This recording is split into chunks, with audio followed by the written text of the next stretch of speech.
In All-American Boys, by Jason Reynolds and Brendan Kiely, the story opens with Rashad Butler, a black high school junior, getting ready for a normal Friday. The scene is set in a convenience store, Jerry's, where Rashad plans to buy chips. The air in the store is tense, but everything seems normal until a white police officer, Paul Galluzzo, accuses Rashad of stealing. Paul throws him to the ground and beats him. The scene feels chaotic, with the store's shelves, harsh lights, and the cold floor contrasting with the violence. Rashad's confusion is clear as the event escalates quickly, and he ends up in an ambulance, badly injured. Meanwhile, we shift to Quinn, a white high school senior and Rashad's classmate, who witnesses the attack from outside the store. The neighborhood is described as quiet, with dim streetlights casting long shadows. Quinn is shocked to realize the officer beating Rashad is his best friend Guzzo's brother, Paul. This complicates things for Quinn, because Paul has been a father figure to him since his dad died in Afghanistan. Quinn watches in disbelief as sirens blare, unsure of what to do, and he runs away. His internal conflict begins as he grapples with loyalty to his friend's family and his growing discomfort with what he saw.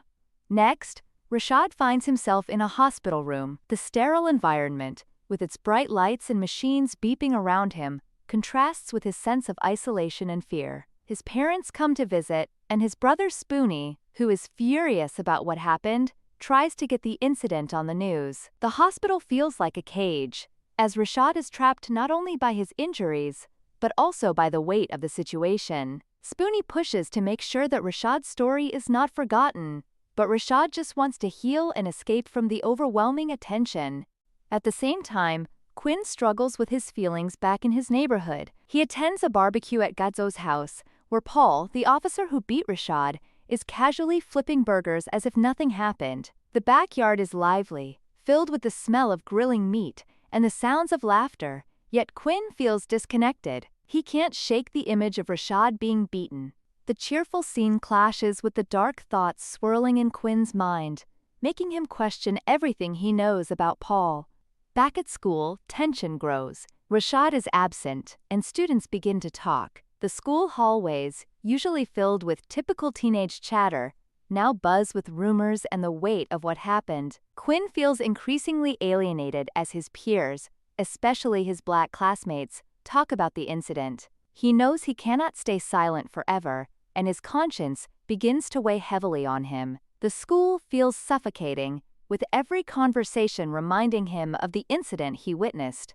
In the hospital, Rashad spends his time drawing. He is an artist, and through his art, he tries to make sense of what happened. The scene shifts to his hospital bed, where he sketches the moment of the beating over and over. The sterile white walls of the hospital room and the mechanical sounds of the machines emphasize Rashad's isolation, but his art becomes his way of reclaiming his voice in a world that has silenced him.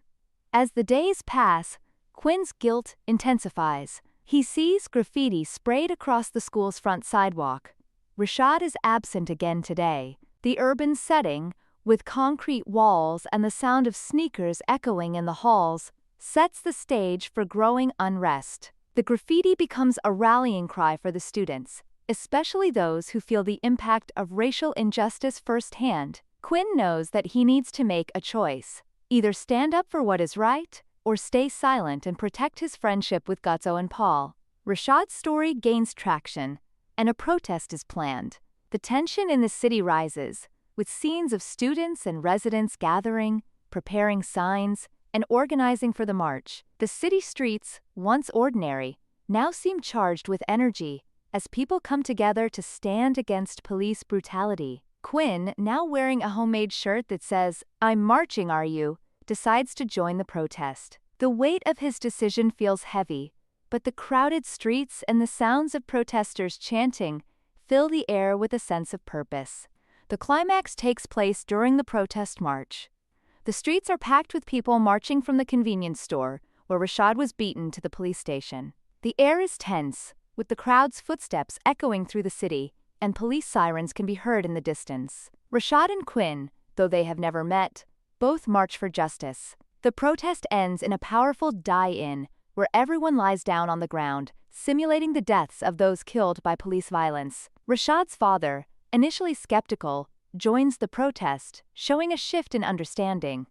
By the end of the novel, Rashad and Quinn, while not friends, share an unspoken connection. The final scene, with them lying side by side during the protest, represents hope for change. The city, now quiet after the protest, feels different, as though a new chapter is beginning for both boys and the world around them.